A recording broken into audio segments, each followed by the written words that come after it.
insya Allah ada kaitannya dengan sekolah kita. Mau tidak mau Bapak Ibu, suka tidak suka, kita akan pasti membahas tentang ini dan pasti akan dituntut kita untuk kedepannya.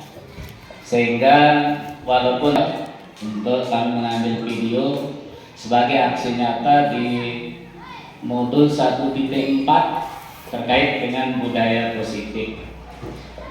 Untuk itu mari kita awali dengan kita sama-sama membaca basmalah. Bismillahirrahmanirrahim. Selanjutnya Bapak Ibu, itu kami dituntut untuk kita bisa aktif sedikit ya.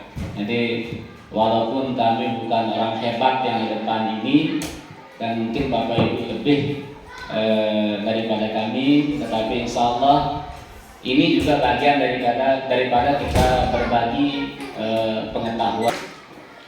Baik, Bismillahirrahmanirrahim.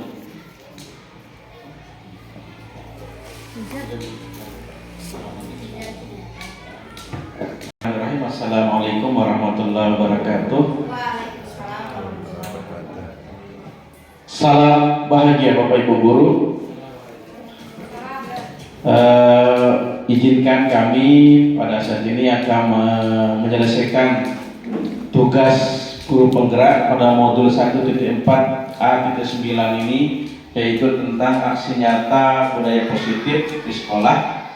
Jadi inilah bagian salah satu seperti yang dikatakan tadi, bahwa inilah salah satu rangkaian kegiatan kami di guru penggerak, dan mungkin nanti juga seperti apa tadi teman-teman yang akan menyusul juga akan mengikuti seperti ini. Ini mudah-mudahan bisa menjadi pengalaman ya buat rekan-rekan yang akan menjadi calon guru penggerak depannya. Mohon nanti kita untuk sama-sama Bapak Ibu ya dalam berkegiatan ini. Baik Bapak Ibu, untuk tahap ini kebetulan kami kegiatan diseminasi tentang budaya positif ini. Namun sebelum kita masuk ke kegiatan, perlu kiranya kalau di guru penggerak itu segala sesuatu itu harus diawali dengan kesepakatan. Apapun yang kita lakukan di guru penggerak itu, ketika itu berkolaborasi, maka hal yang pertama kita lakukan adalah membuat kesepakatan. Yang mohon dimaklumi. Oleh karena itu, kira-kira pada kegiatan diseminasi sekali ini, mohon Bapak Ibu untuk itu mengangkat tangan sebelum mengajukan pertanyaan atau menjawab pertanyaan, mengajukan pertanyaan atau menjawab, gitu kan. Nah ini kesepakatan. Yang kedua, kira-kira Bapak Ibu, kira-kira kesepakatan yang kita bangun apa gitu di selama proses diseminasi ini? Kita tidak tahu kesepakatannya itu karena diseminasi itu apa? Diseminasi itu apa? Nah, jadi Pak Adi, bukan masalah diseminasi ini kan proses kegiatan diskusi sebenarnya. Kita pengimbasan modelnya Pak, persentase lah, persentase sejenis pengimbasan.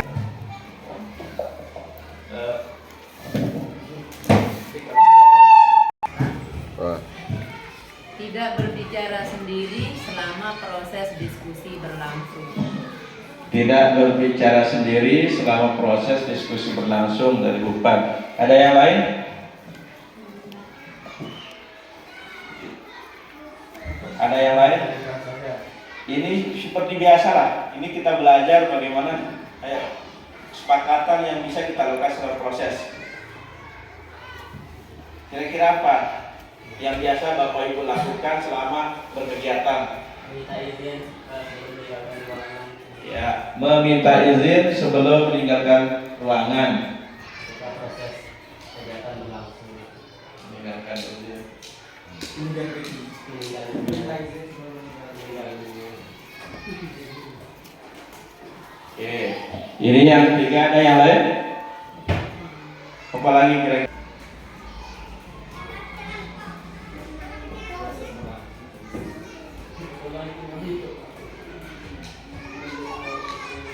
Oke. Yang keempat, men-silent HP selama proses diskusi berlangsung ya. Ini ada 4 kesepakatan. Bapak Ibu bagaimana? Sepakat? Oke, sepakat. Bapak Ibu kita bungkus saja, kita kunci 4 kesepakatan kita selama kegiatan diseminasi nanti.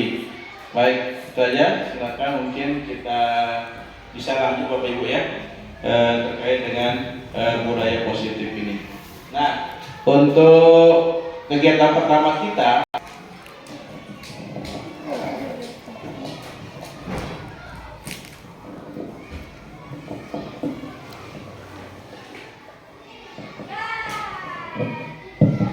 ya Bapak Ibu, setelah kita melalui proses membangun kesepakatan, kita lanjutkan saja ke materinya Bapak Ibu ya. Ke depan mudah-mudahan dengan kita menyimak materi ini bisa kita terapkan di sekolah kita ya. Jadi kami hadir di depan guru, di depan Bapak Ibu bukan hanya gaya-gaya Bapak Ibu ya, tapi prosesnya sangat panjang. Prosesnya kita mulai dari bulan Februari kalau tidak salah sampai nanti di bulan Maret 2024. Di sini pada saat kami melakukan kegiatan-kegiatan baik lokal karya yang kemarin, banyak hal positif yang kami dapatkan. Ternyata kalau kita sudah keluar dari sekolah kita Bapak Ibu, kita banyak kekurangan. Orang-orang yang hadir di tempat itu orang-orang hebat semua. Banyak hal yang bisa kita ambil nilai positifnya. Jadi untuk itu ke depan mudah-mudahan Bapak Ibu yang belum untuk segera mendaftarkan dirinya. Lanjut, sering kita lakukan, ya, sering sekali kita lakukan. Ya, ada budaya yang negatif, ada budaya yang positif, tetapi kita diharapkan untuk sekarang mempelajari budaya positif. Lanjut, Bapak Ibu. Nah, menurut Bapak pendidikan kita yang sering kita kenal dengan Ki Hajar Dewantara, dan kebahagiaan yang setinggi-tingginya baik sebagai manusia maupun sebagai anggota masyarakat. Ini tujuan pendidikan menurut Ki Hajar Dewantara. Nah, selama ini Bapak Ibu, terkadang kita hanya mengambil pendapat-pendapat dari orang luar. Nah, sekarang pemerintah melalui Kementerian Pendidikan dan Kebudayaan sudah mulai mengembalikan tujuan pendidikan itu berdasarkan orang Indonesia sendiri. Ya, beliau lahir di Jogja, tepatnya di Taman Siswa kalau tidak salah.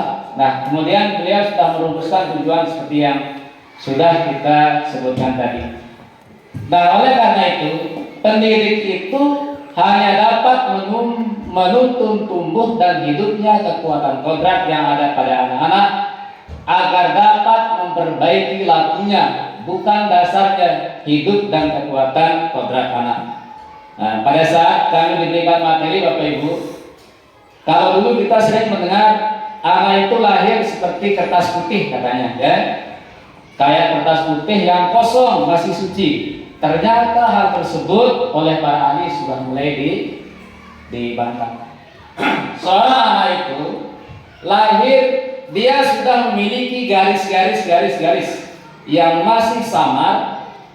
Tugas kita sebagai seorang guru, ya, hanya menebalkan garis-garis tersebut. Ya, hanya menebalkan garis-garis tersebut. Ini yang sekarang sedang digaungkan. Nah, ini saya punya pertanyaan Bapak Ibu. Nanti dijawab ya, Bapak Ibu ya. Mohon dijawab. Hanya setuju atau tidak setuju?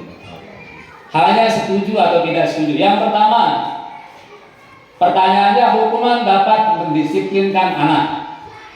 Ya, kalau dulu zaman kita kecil sekolah, kalau saya yang sudah usia 40 lebih, Ibu mungkin yang sudah 50, guru kita dulu itu ya sampai kita dipukul ya, sampai patok itu ya. Yang sekarang pertanyaan ini, hukuman dapat mendisiplinkan anak. Bagaimana Bapak Ibu? Setuju enggak dengan ini?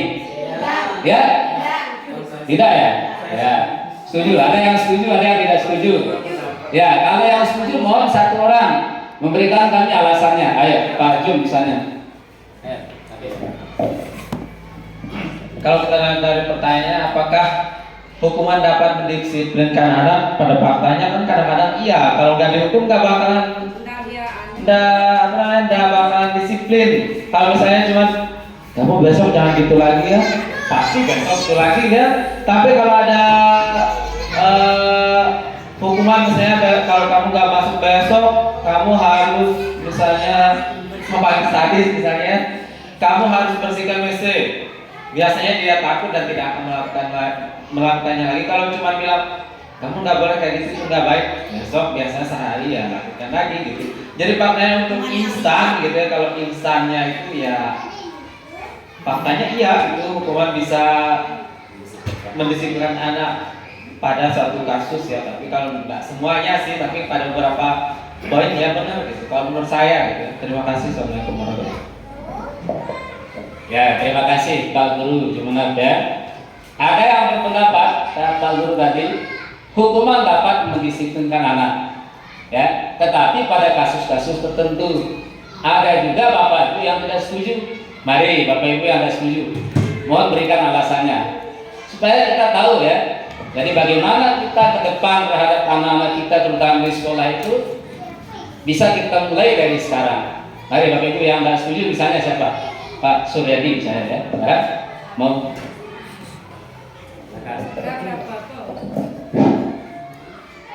Ya, di sini tadi kami berpendapat bahwa hukuman itu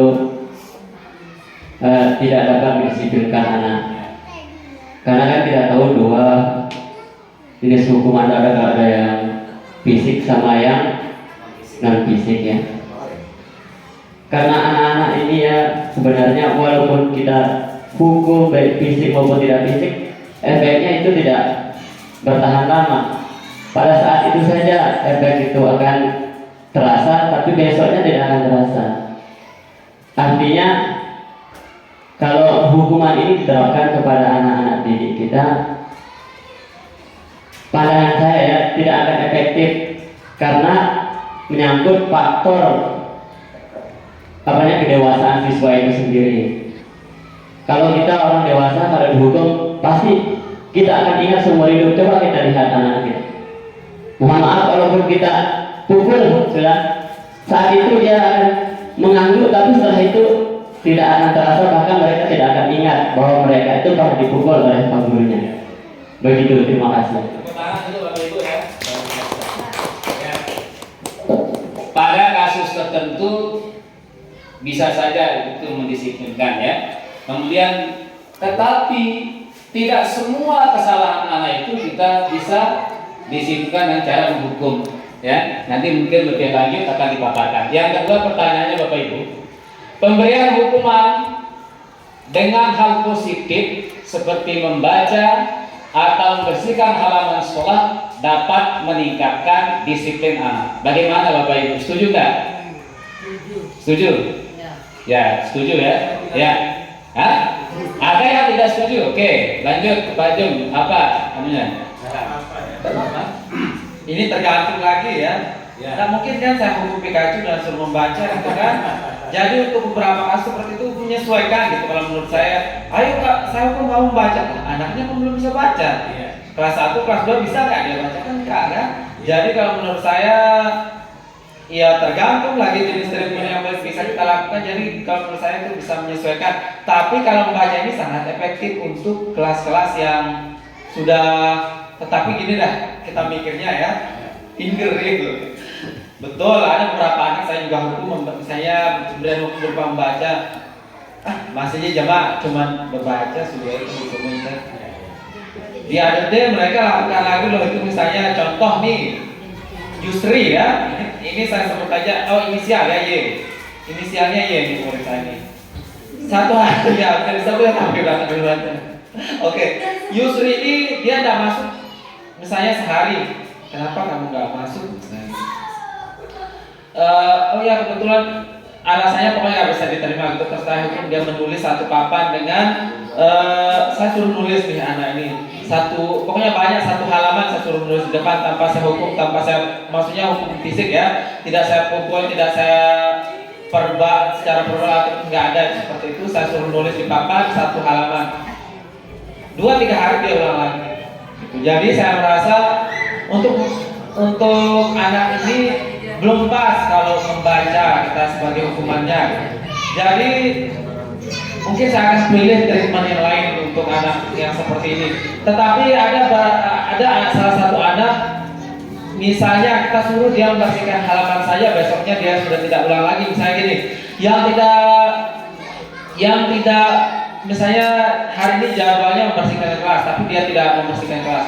Saya gandakan tugasnya, misalnya sampai membersihkan lapangan, kemudian menyapu di belakang kelas, dia tidak ulang lagi. Itu efektif untuk satu anak. Tapi untuk yang lain saya tidak tahu ya. Jadi tergantung lagi gitu masing-masing anak. Menurut saya segitu ya. Terima kasih. Kembali lagi ya, pada kasus tertentu ternyata pertanyaan yang kedua, ada kalanya hukuman yang positif ya, seperti membaca, membersihkan, bisa mendisiplinkan anak ya. Tetapi pada anak yang tidak bisa membaca misalnya, atau dia mengalami kekurangan atau cacat mental, bisa jadi juga tidak bisa mendisiplinkan anak ya, Bapak Ibu ya. Lanjut pertanyaan ketiga, Bapak Ibu. Memberi penghargaan dapat meningkatkan motivasi belajar anak. Bagaimana? Setuju tak Bapak Ibu dengan ini? Ya, ada yang setuju dan ada yang tidak setuju. Tetapi ada juga orang yang berpendapat ketika kita memberikan penghargaan terutama uang, Bapak Ibu, justru akan merusak karakter anak tersebut. Karena mereka berpikir, kalau saya melakukan sesuatu saya akan dapat uang. Ya, jadi ada yang setuju dan tidak setuju juga ya, Bapak Ibu ya. Ya, oke, kita lanjutkan saja. Nah, ada 7 Bapak Ibu konsep utama budaya positif. Ya, yang pertama ada namanya perubahan paradigma belajar. Yang kedua ada namanya disiplin positif. Nanti kita bahas satu-satu Bapak Ibu ya. Yang ketiga motivasi perilaku manusia. Yang keempat keyakinan kelas. Yang kelima kebutuhan dasar manusia. Yang keenam posisi kontrol guru. Dan yang ketujuh segitiga restitusi. Ya, jadi kalau ini betul-betul bisa kita laksanakan Bapak Ibu, insya Allah siswa kita akan menjadi orang-orang hebat. Kita lihat penjelasan masing-masing Bapak Ibu. Lanjut. Ya, perubahan paradigma belajar. Kalau zaman saya dulu Bapak Ibu SD, belajar itu kita dipaksa untuk menghafal misalnya perkalian, ya. Dipaksa untuk bisa membaca di kelas 1 misalnya. Atau dipaksa untuk bisa menjumlahkan penjumlahan semaunya apa yang dimau oleh Bapak Ibu guru kita. Ya. Nah, sekarang dalam membangun budaya positif, sekolah dapat menyediakan lingkungan yang nyaman dan aman agar peserta didik dapat bertindak, mampu berpikir dan menciptakan sesuatu dengan mandiri dan bertanggung jawab. Sebagai seorang guru, kita di sekolah ini, kalau kita misalnya, kalau saya lemparkan pertanyaan, bagaimana pendapat Bapak Ibu? Apakah kita sudah menyediakan lingkungan yang nyaman bagi anak kita? Bapak Ibu, halo? Ayo dong, sepakatan kita ya. Bagaimana? Pertanyaan saya, apakah kita sudah menyediakan lingkungan yang nyaman dan aman bagi anak didik kita sekarang? Di kita di sini, di tempat ini. Bagaimana pendapat Bapak Ibu? Coba. Ayo. Dari segi lingkungan Ya. 60%. Ibu-ibu, ayo. Karena bagaimanapun Bapak Ibu, ini bersentuhan langsung dengan kita.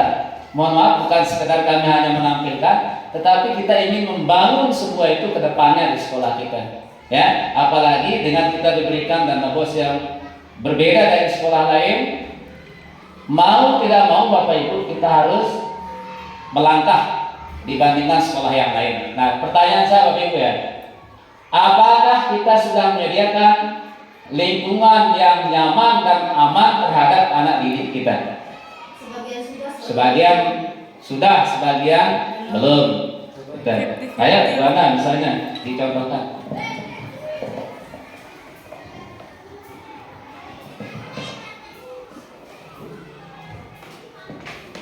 Kenapa saya katakan ada yang sudah, ada yang belum. Seperti yang kita lihat di sekolahan kita ya.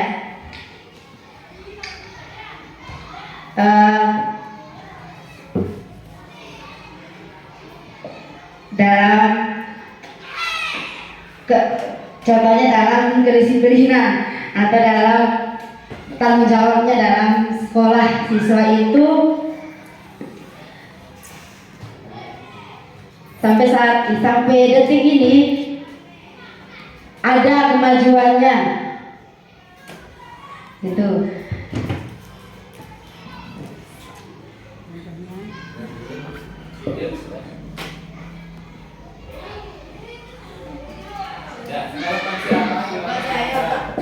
Mewakili ibu guru ya, kalau kita dari segi lingkungan sekolah kita sudah persiapkan seperti lapangan kita sudah ada, terus kelas kita walaupun sedikit kumuh di belakang, tapi memang kalau segi ruang kelas kita sudah persiapkan.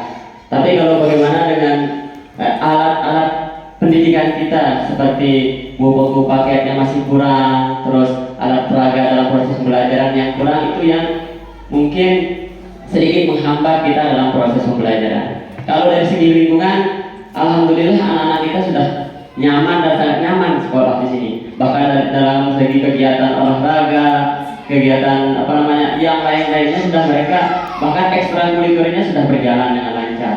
Nah itu saya dari segi lingkungan. Tapi dari segi proses pembelajaran untuk media-media pembelajarannya itu masih kurang. Mungkin itu yang akan bisa kita tambah untuk yang kedepannya. Terima kasih.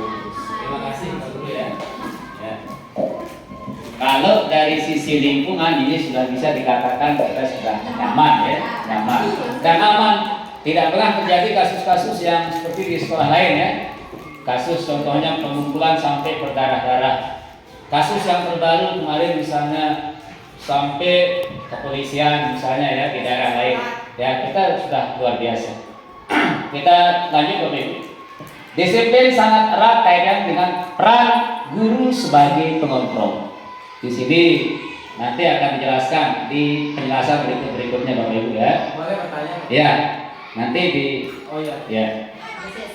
Jadi yang Lanjut. penting Ya, silakan. Ya. Untuk yang tadi mohon maaf, slide-nya diulang ya. Untuk yang tadi untuk penyediaan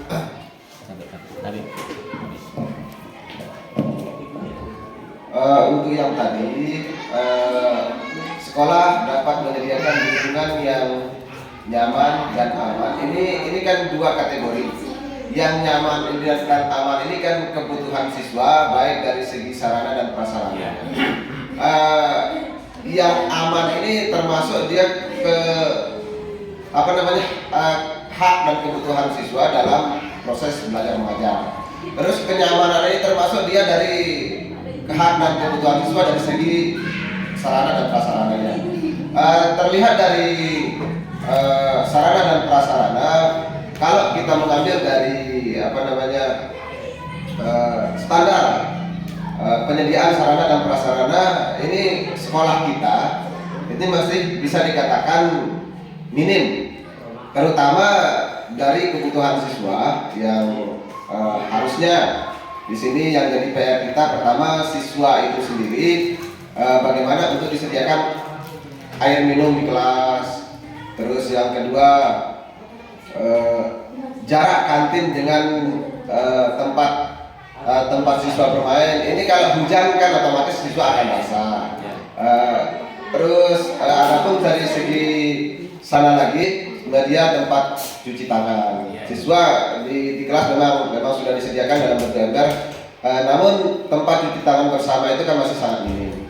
Terus adapun untuk dari kebutuhan anak dari segi keamanan, kita sudah punya panitia atau yang sudah dibentuk panitia keamanan sekolah yang sudah dimasukkan juga dalam Dapodik. Sudah alhamdulillah sudah aman dari tindakan-tindakan kekerasan fisik. Terima kasih, mungkin cuma itu saja PR kita mungkin di sarana prasarana sekolah saja. Luar biasa ya Bapak Ibu. Ternyata kalau kita sharing seperti ini banyak hal yang belum bisa kita raih ternyata Bapak Ibu ya. Apa yang menjadi ungkapan dari Pak Guru Ardiansah SPD tadi memang betul Bapak Ibu. Insya Allah ke depan ya, dengan kebersamaan kita, dengan kolaborasi kita, semuanya insya Allah akan terwujud. Nah, fokus kita yang kemarin Bapak Ibu, kita menyediakan ruang belajar dulu ya.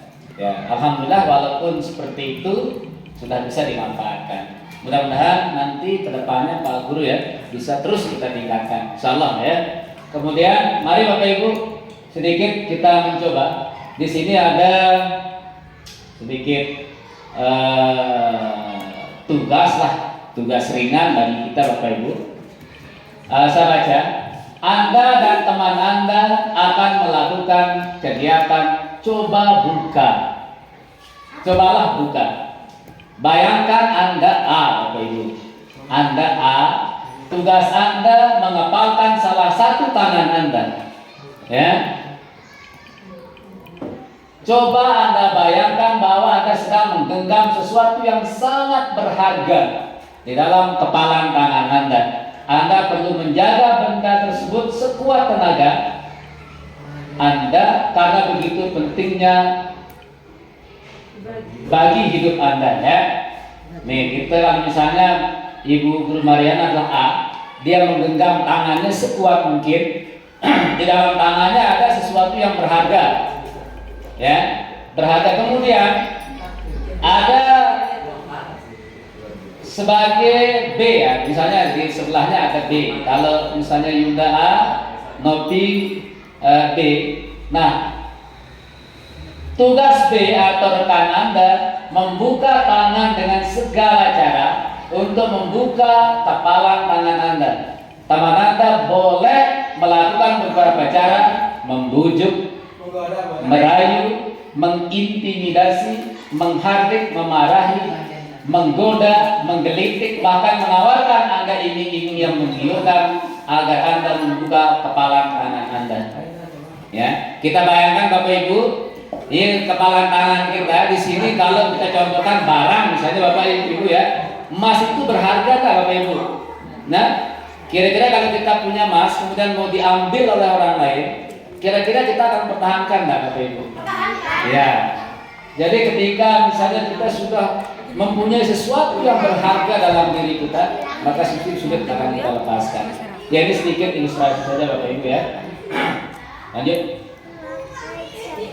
Beda cerita kalau ibu yang pegang itu. Ya. Beda cerita kalau ibu.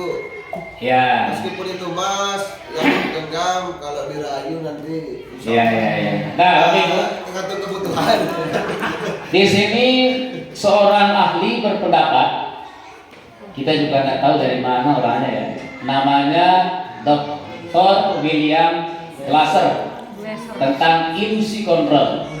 Mungkin tidak pernah kita dengar Bapak Ibu ya. Tidak pernah kita dengar istilah-istilah seperti ini. Kami juga menemukan itu ketika belajar di grup bergerak. Ya. Yang pertama, ilusi guru mengontrol muridnya.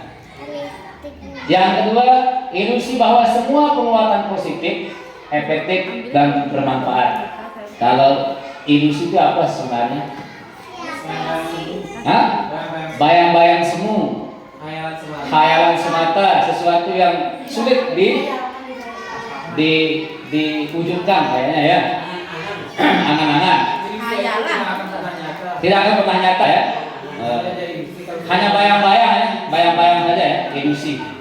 Sama dengan kalau orang main itu di TV, hanya ilusi saja, tidak nyata ya, Bapak Ibu ya. Kemudian ilusi bahwa kritik dan membuat orang merasa bersalah akan menguatkan karakter. Nanti penjelasannya lebih lanjut Bapak Ibu. Sekarang kan kita mengatakan tidak akan mungkin terwujud, ya. Kemudian ilusi yang keempat bahwa orang dewasa memiliki hak untuk memaksa. Nih, nanti akan dijelaskan di slide-slide berikutnya. Apakah contoh misalnya bahwa kritik dan membuat orang merasa bersalah akan menguatkan karakter. Nanti akan dijelaskan lebih lanjut Bapak Ibu. Ya. Yang kedua ya, ada pertanyaan dari saya sedikit Bapak Ibu. Mungkin ibu-ibu sekarang yang menjawab, apa sih makna disiplin? Ayo ibu-ibu, saya mendengar ibu-ibu nih, terutama yang muda-muda. Apa makna disiplin? Ya, ayo siapa? Misalnya Yunda. Taat. Ada yang mengatakan taat. Ya, ibu gurunya. Boleh. Oke. Aturan yang harus ditaati. Aturan yang harus ditaati. Oke. Aturan yang harus ditaati. Terus Aturan yang dilaksanakan dan ditaati. aturan yang harus dilaksanakan dan ditaati. Ya, itu makna disiplin dari Bapak Ibu ya. Oke, lanjut. Lanjut saja ya, biar nanti tidak terlalu. Ya. Nih, di sini sedikit saja Bapak Ibu terkait penjelasan yang tadi tentang disiplin. Ternyata disiplin itu tidak berasal dari bahasa kita di sini, tidak berasal dari bahasa Indonesia, berasal dari bahasa Yunani ya, atau bahasa Latin ya. Mana asal dari kata ini berkonotasi dengan disiplin diri. Jadi yang nanti akan kaitannya dengan diri kita Bapak Ibu. Apakah saya sudah disiplin terhadap diri saya? Ya, apakah saya termasuk orang yang disiplin? Ya, ini akan kembali kepada diri kita Bapak Ibu ya.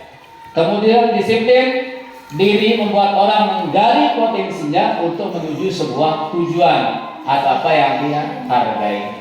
Ketika kita sudah disiplin terhadap diri kita, maka apa yang menjadi potensi pada diri kita itu akan berusaha kita telurkan atau berusaha kita keluarkan atau kita gali sejauh-jauhnya. Saya yakin antara Bapak Ibu yang di sini ya banyak yang punya kelebihan-kelebihan. Tetapi kenapa sampai sekarang misalnya belum dimunculkan kelebihan tersebut? Karena mungkin belum ada kesempatan Bapak Ibu ya. Semua kita punya kekurangan, semua kita punya kelebihan ya.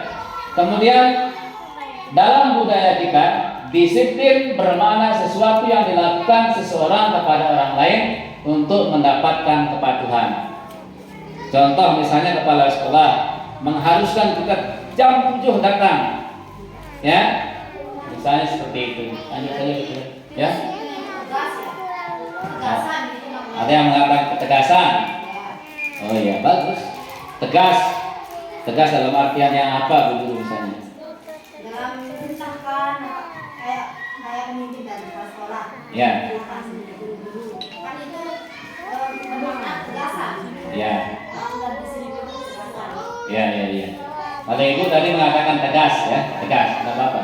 Nah, di sini sedikit kami jelaskan Bapak Ibu supaya kita mohon kita melihat disiplin adalah kemampuan memerintah diri sendiri. Ternyata kemampuan memerintah diri sendiri dalam mengontrol dan menguasai diri untuk memilih tindakan yang mengacu pada nilai yang kita hargai dengan penuh tanggung jawab tanpa diperintah oleh orang lain. Nah, ini arti disiplin yang sebenarnya Bapak Ibu. Ya, disiplin itu kemampuan memerintah diri kita sendiri tanpa kita takut dengan atasan misalnya, tanpa kita takut dengan orang tua kita, tanpa kita takut dengan aturan-aturan yang sudah dibuat. Dengan sendirinya kalau kita sudah mampu memerintah diri kita, ya, dimanapun kita tugas, dimanapun kita bekerja, dimanapun lembaga apapun tempat kita mengabdikan diri, tetap kita akan menjadi orang yang disiplin ya, karena disiplin itu kemampuan memerintah diri sendiri dan mengontrol diri kita. Itu mana disiplin yang sebenarnya. Selama misalnya kita disiplin karena takut atasan, karena aturan yang sudah dibuat, sang masih namanya setengah disiplin Bapak Ibu ya.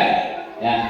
Nilai-nilai yang kita hargai adalah nilai kebajikan atau sifat positif manusia merupakan tujuan mulia yang ingin dicapai setiap individu ya. Lanjut saja Bapak Ibu ya. Yang ketiga, teori perilaku manusia ya. Lanjut. Nah, saya punya pertanyaan lagi Bapak Ibu, mungkin nanti Bunda Fatimah bisa menjawab ini ya. Pertanyaan pertama, apa yang Bapak Ibu ketahui tentang hukuman dan konsekuensi? Apa bedanya hukuman dan konsekuensi. Mungkin ada yang menjawab, Bapak Ibu, nih ibu-ibu. Mari kita sedikit bernalar.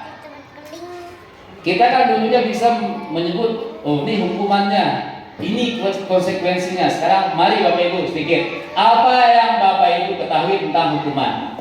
Silahkan. Salah seorang mungkin, siapa? Hah? Ayo. Hah? Ayo, siapa? Hah? Ibu? Bunda? Silakan, Bunda. Nah.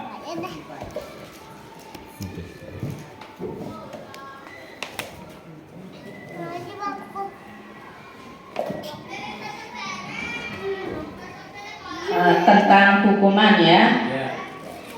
Menurut saya hukuman itu sebuah cara ya untuk mengarahkan seseorang untuk merubah tingkah lakunya sesuai dengan apa yang menjadi kesepakatan kita di suatu tempat. Misalnya di sekolah kita ini ada suatu kesepakatan yang kita buat, lalu kesepakatan itu tidak ditaatinya dengan baik, maka kita akan melakukan tindakan hukuman.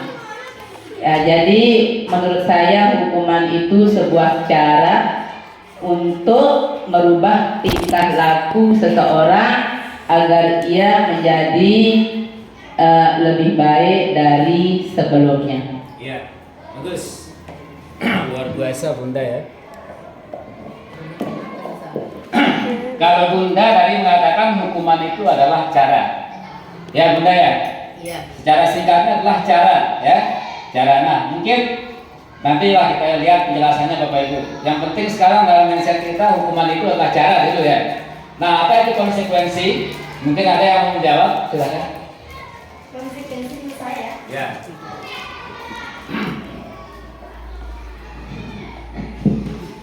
Konsekuensi. Baiklah, terima kasih. Menurut saya konsekuensi itu adalah akibat langsung dari perbuatan. Ya. Itu saja. Ya. Bagus sekali. Konsekuensi itu adalah akibat langsung dari apa yang kita lakukan, ya. Oke, terima kasih Bu. Kalau hukuman tadi itu adalah cara, kalau konsekuensi itu adalah akibat dari apa yang kita lakukan. Nah, nanti kita lihat mana yang lebih bermakna, Bapak Ibu. Pengaruhnya antara hukuman dan konsekuensi. Mana yang lebih bermakna? Ini kalau kita kaitkan dengan siswa mungkin, atau dengan diri kita. Silakan. Ini kita berbagi saja Bapak Ibu. Pendapatnya Bapak Ibu silakan. Pak Sud atau Pak Jum dulu silakan Pak Jum. Mana yang lebih bermakna menurut Bapak? Belum kan? Berdiri silakan Pak Jun. Boleh berdiri Pak Jun. Biar jelas. Konsepsi ya? Ya, mana yang lebih bermakna antara hukuman dengan konsekuensi? Pengaruhnya mana yang lebih bermakna? Kalau konsekuensi kalau saya lebih berat di konsekuensi ya, karena kalau konsekuensi berarti dia udah paham kalau berbuat ini dia pasti bakalan dampaknya begini buat dia gitu. Tapi kalau hukuman belum tentu kan, dia dihukum karena nanti kenapa saya dihukum kan dia belum tahu kenapa saya dihukum nih, saya dihukum, tapi dia nggak tahu kenapa dia dihukum biar dia kenapa kedepannya gitu. Kalau konsekuensi kayaknya kita udah tahu dulu kita lakukan ini kita bakalan seperti apa gitu dampaknya gitu atau imbasnya. Itu aja. Bagaimana Bapak Ibu, setuju tak dengan ini? Hah? Silakan bicara. Ada yang mau melanjutkan? Kalau ya silakan. Nanti kita jelaskan sedikit. Ya, silakan. Apa yang tentang hukuman dan konsekuensi ya. Kalau hukuman itu lebih kepada sesuatu yang negatif ya. Kalau konsekuensi itu adalah sesuatu yang sudah diketahui. Ini loh contohnya, kalau saya tidak mengerjakan PR dengan selesai maka pasti ada konsekuensinya. Apakah denda kah atau sesuatu yang sudah disepakati di kelas. Kalau hukuman itu lebih dengan sesuatu yang bersifat negatif kadang. Itu yang kita akan pahami dari segi kata-katanya. dan dari segi apa yang perlu kita lakukan Pak ya. Terima kasih. Terima kasih Bapak Ibu ya, luar biasa. Kita lanjutkan ya. Nah, mana yang lebih bermakna? Ya, mana dia sudah? Apa yang Bapak Ibu ketahui tentang hukuman dan konsekuensi? Tadi pertanyaan yang pertama, Ibu menjawab ya cara, gitu ya? Cara kalau hukuman. Kalau Pak Guru Jo mengatakan Ibu Guru Mariana mengatakan akibat dari apa yang kita lakukan, ya. Nih, di sini ya Bapak Ibu, hukuman itu adalah tindakan yang diberikan oleh pihak berwenang, ya, sebagai akibat dari pelanggaran hukum yang dilakukan oleh seseorang. Ternyata itu hukuman ya. Jadi di sini ada kata pihak berwenang sebagai akibat pelanggaran hukum. Ya, ketika kita melakukan pelanggaran hukum maka kita akan dihukum Bapak Ibu ya. Sedangkan konsekuensi hasil atau dampak yang timbul dari suatu tindakan ya atau keputusan yang diambil oleh seorang, baik itu sifatnya positif ataupun negatif. Ya bagus, Ibu Guru Mariana sudah tepat menjawab ya, akibat dari apa yang kita lakukan ya, bagus. Ya, tepuk tangan untuk Ibu Guru Mariana ya. Luar biasa ya. Ternyata Bapak Ibu kita sudah luar biasa ya. Perbedaan utama antara hukuman dan konsekuensi adalah hukuman merupakan tindakan yang sengaja diberikan sebagai akibat dari pelanggaran hukum, Bapak Ibu ya. Hukuman itu sengaja ya sebagai akibat dari pelanggaran hukum yang dilakukan oleh orang lain ya. Sedangkan konsekuensi bisa terjadi baik itu disengaja atau tidak disengaja dari tindakan atau keputusan yang diambil ya. Jadi kalau konsekuensi itu bisa dari yang sengaja dan tidak sengaja. Ketika kita sudah kesepakatan kemudian kita sengaja kita melanggar kesepakatan itu, maka dikatakan sebagai konsekuensi ya. Kita lanjutkan Bapak Ibu. Mana yang lebih bermakna pengaruhnya antara hukuman dan konsekuensi? Hukuman dan konsekuensi memiliki perbedaan yang signifikan dalam pengaruhnya. Nah, ini pengaruh hukuman Bapak Ibu. Ya. Hukuman adalah tindakan yang diberikan sebagai akibat dari pelanggaran suatu aturan atau norma dan bertujuan untuk memberikan sanksi sebagai bentuk pembalasan atau deterensi ya. Sedangkan konsekuensi hasil atau akibat yang timbul dari tindakan atau keputusan yang diambil dan bisa berupa positif atau negatif ya. Pada intinya kalau hukuman itu adalah disengaja ya, disengaja dilakukan oleh pihak berwenang. Sedangkan kalau konsekuensi itu adalah akibat dari apa yang kita lakukan. Kalau kita malas ya sebagai pegawai negeri misalnya, contoh saya sering tidak masuk misalnya, konsekuensinya nanti siap harus pertama diturunkan jabatannya. Yang kedua bisa jadi dipecat. Itu adalah konsekuensi ketika kita mengambil sebuah pekerjaan. Begitupun Bapak, ketika Bapak Ibu sudah mengatakan saya mengajar di SDN 1 Pengadangan Barat, konsekuensinya silahkan kita ikuti aturan-aturan yang sudah ada di sini Bapak Ibu ya. Mau tidak mau karena kita menjadi bagian dari keluarga besar yang ada di sini, suka tidak suka, apa yang sudah menjadi kesepakatan kita harus tetap taati dan lakukan ya Bapak Ibu.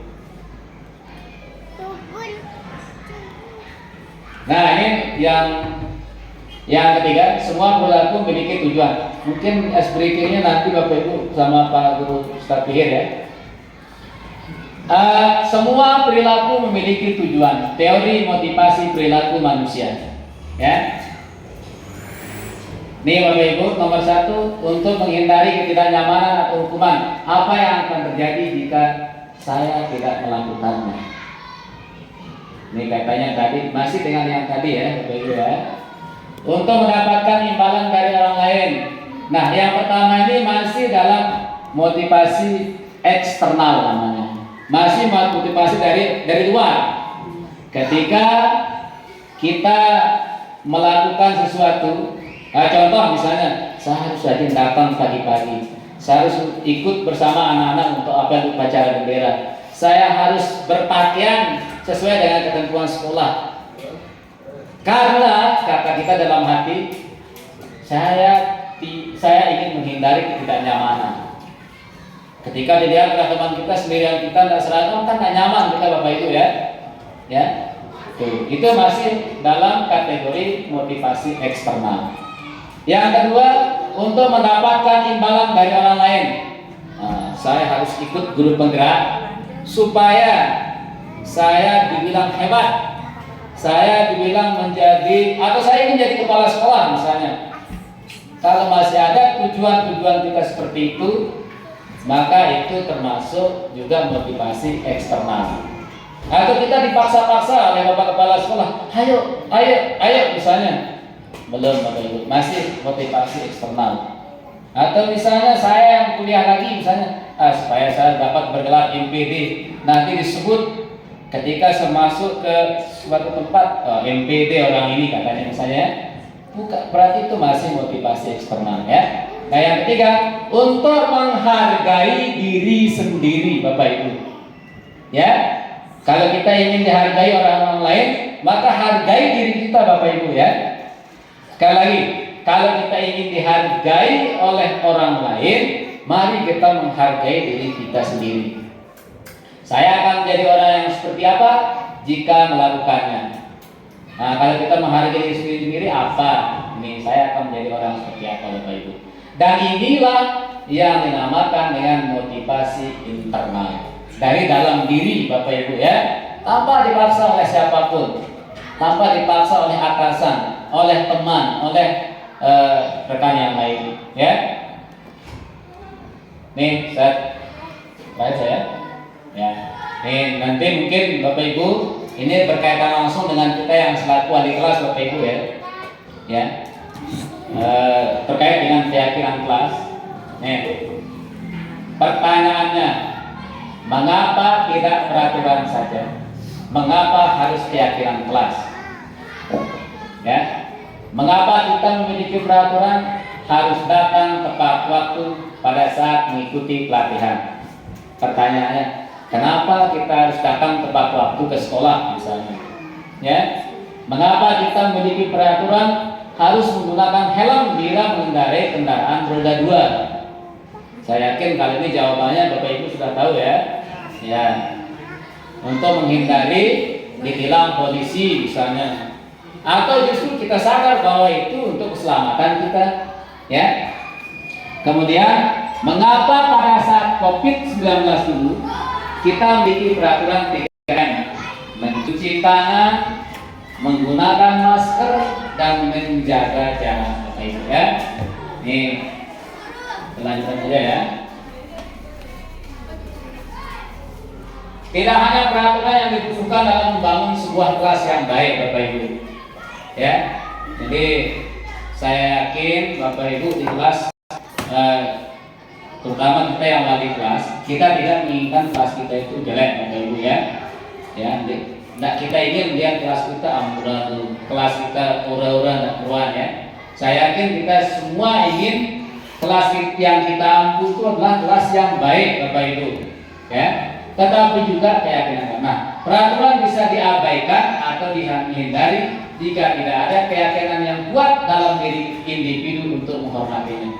Sehebat apapun aturan Bapak Ibu, ada saja celah kita untuk melanggar tanpa kita yakin bahwa peraturan itu akan membuat kita menjadi orang baik ya. Walaupun misalnya pada kepala sekolah membuat banner di lapangan itu, di luar itu sebesar tembok ini, kita baca dan kita lihat setiap hari, tetapi kita tidak yakin bahwa itu adalah untuk kebaikan, tetap kita akan langgar Bapak Ibu ya, tanpa kita peduli. Dan itu saya yakin banyak orang yang melakukan itu ya. Kemudian dengan adanya keyakinan kelas, individu akan memiliki rasa tanggung jawab dan kesadaran untuk mematuhi peraturan yang ada demi kesejahteraan bersama. Nanti Bapak Ibu di kelas, mudah-mudahan semua kita bisa menerapkan itu ke depannya ya, sehingga dengan keyakinan yang sudah kita pegang erat seperti tadi ketika kita menggenggam tangan, karena kita yakin sesuatu itu akan berharga bagi kita, maka dengan cara apapun tidak akan mau kita lepaskan ya. Nah, bagi itu berlaku bagi kita semua. Oleh karena itu, peraturan dan keyakinan kelas saling melengkapi dalam bentuk komunitas kelas yang baik dan beradab. Ya, itu saja dari saya Bapak Ibu. Nanti akan dilanjutkan oleh Pak Guru Pihirgen SPDI, dan sebelum itu nanti akan di breaking dulu. Silakan Pak Guru. Ya. Tepuk tangan dulu Bapak Ibu guru.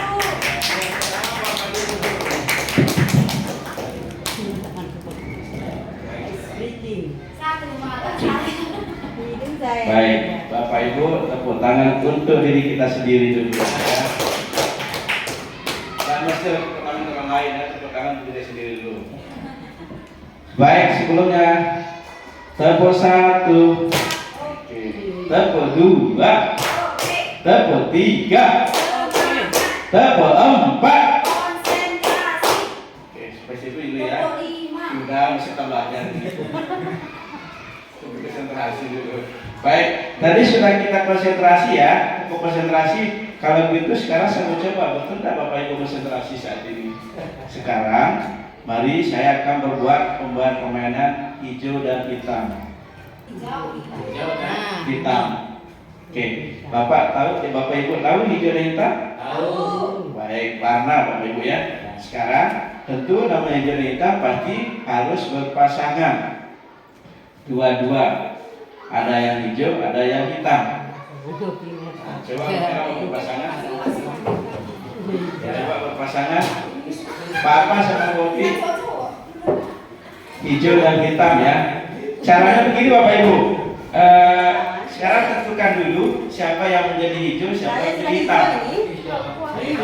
Hijau. Oh, hitam maka. Kok hijau kah? Hijau dan hitam. Ya, hijau dan hitam. Ini konsentrasi Bapak Ibu ya, dengarkan apa benar. Caranya yang pertama, contoh Pak Jo, Pak Din. Tangan Bapak Ibu jangan gini ya, bersejajar, bukan angkat Pak Din, angkat.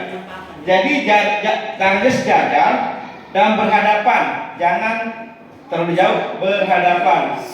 Bapak Ibu ya. Ya mudah-mudahan ada yang ingat ya, berhadapan ya. Nanti kalau saya bilang hijau, maka si hijau ini harus menghindar. Tapi syaratnya menghindar ke atas atau ke bawah, tidak boleh di samping. Tetapi bisa ditangkap sama orang nanti. Ya, Gitu ya. ya, atas atau bawah. Tapi itu sudah ke atas, jangan diambil lagi gitu. Syaratnya harus di bawah sejajar. Makanya kecepatan konsentrasi. Tunggu sampai dia melembut dulu nih itu misalnya. Nah, gitu ya. Yang penting tidak mesti harus mengangkat, yang penting menyentuh gitu. Itu ya Bapak Ibu ya. Oke, kita mulai ya. 1. Sejajar itu sejajar. Yang disebut menghindar, yang tidak disebut menangkap secepatnya. Yang disebut namanya itu menghindar. Ya, yang menghindarnya ke atas bawah Bapak Ibu, jangan ke samping. Ya, tret. Dan menangkapnya itu. Sejajar. Boleh memukul, boleh ditangkap, silakan, yang penting kena tangannya. Jangan, nanti sulit ditangkap semua orang. Oke, 1, 2,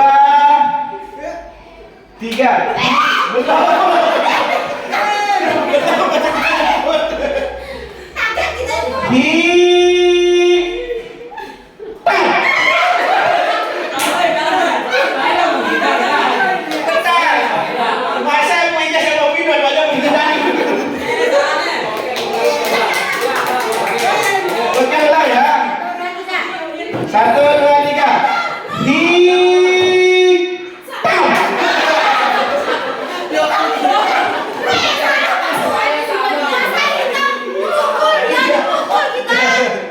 Oke, itu Bapak Ibu ya. Nah, sekali lagi.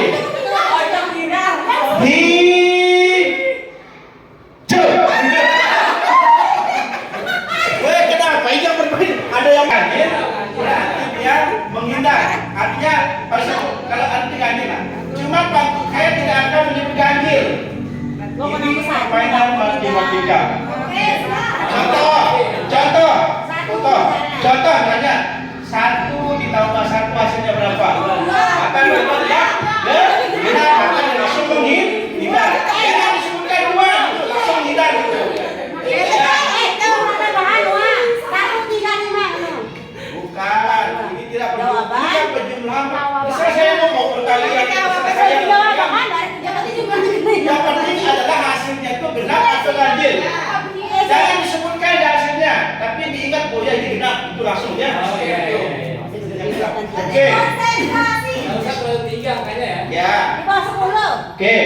Pokoknya 1 sampai 5 aja saya mau itu ya. Oke. 1, 2, 3, 5 dibagi 5.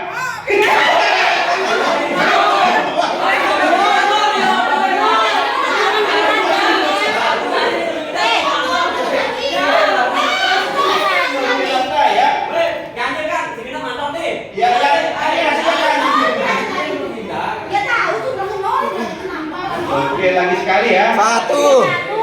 Oke. 1. Oke. 1 ditambah 1 dikurangi 1.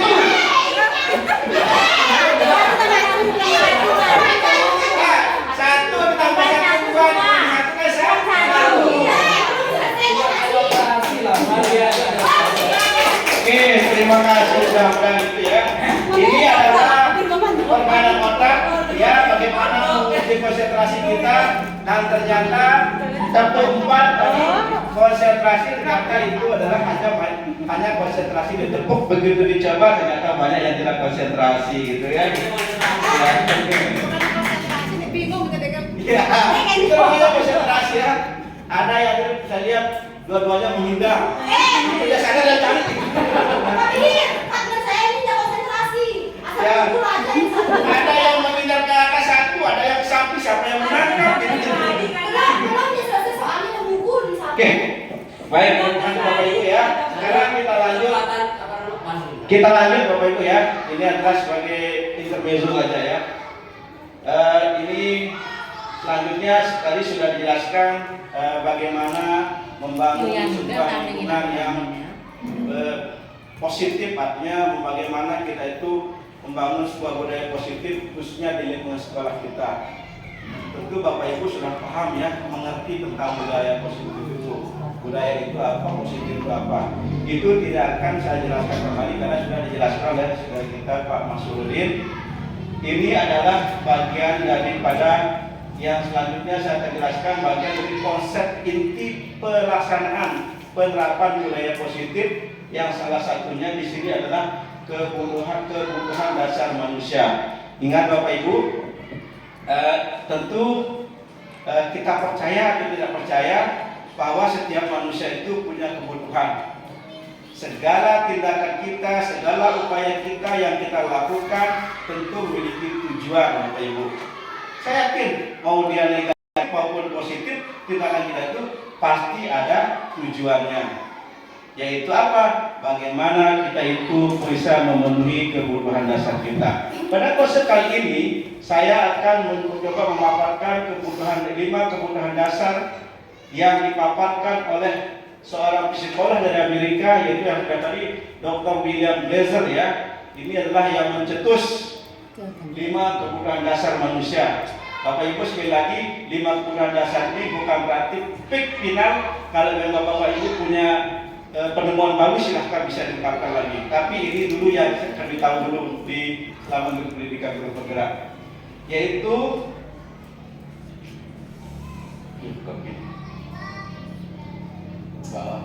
baik.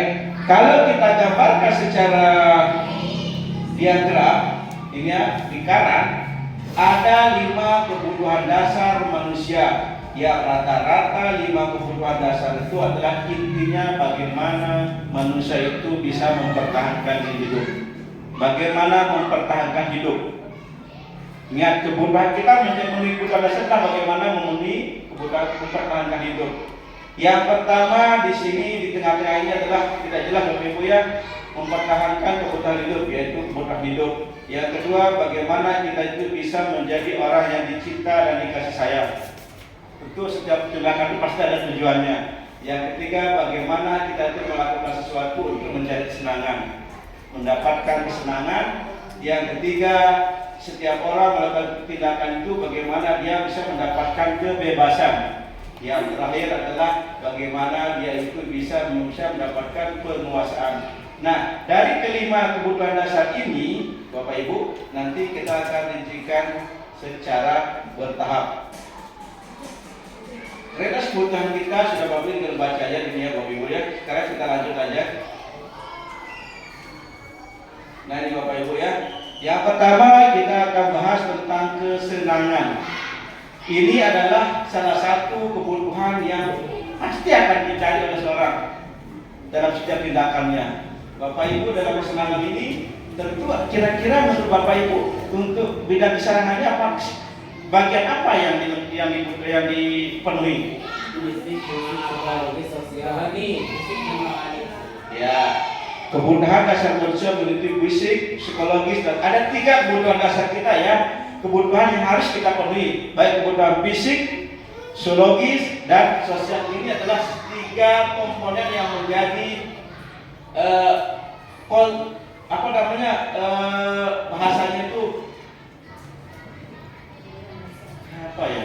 Ya, kesenangan juga merupakan salah satu kebutuhan yang mempengaruhi. Nah ini Bapak Ibu ya, intinya bagaimana kita itu bisa memenuhi bagian kesenangan. Apa itu bisa jadi kesenangan kita? Tentu untuk bisa mendapatkan kesenangan itu banyak hal yang kita lakukan, tindakan-tindakan yang bisa kita lakukan. Misalnya kita ingin senang, ada yang mencari kesenangan itu lewat bermain game, ada yang mencari kesenangan itu lewat menonton film. Intinya bagaimana kita itu fisiologis kita itu senang, pikiran kita, perasaan kita menjadi senang. Ingat, segala tindakan baik negatif maupun positif sebenarnya itu adalah bagaimana upaya kita untuk mendapatkan kebutuhan yang kita inginkan. Bisa jadi orang mencapai kesenangan itu lewat tindakan negatif, bisa ya, bukan hanya lewat positif tapi negatif pun adalah bisa mendapatkan. Tetapi ketika dia melakukan tindakan negatif berarti dia sedang gagal untuk memenuhi kebutuhannya gitu.